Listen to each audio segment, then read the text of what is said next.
In this week's Torah portion, Lech-Lecha, we find the story of the very first Jews in the world.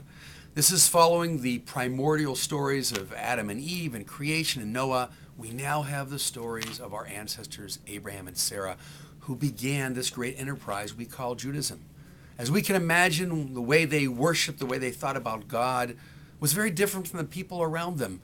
And it also evolved into a different concept of God and Judaism and worship in every generation ever since Abraham and Sarah. For the last 200 years, we have been involved in the modern reform movement, which is, after all, an extension of what came before. But even within these 200 years, Reform Judaism has changed and moved in so many directions, and today what we have is what might not be the same in another generation, and that's fine, because Judaism is always meant to be an important part of the culture and the world in which it exists. Next Friday night on the 22nd of October, we're going to be celebrating 200 years of the modern Reform movement with music from every era.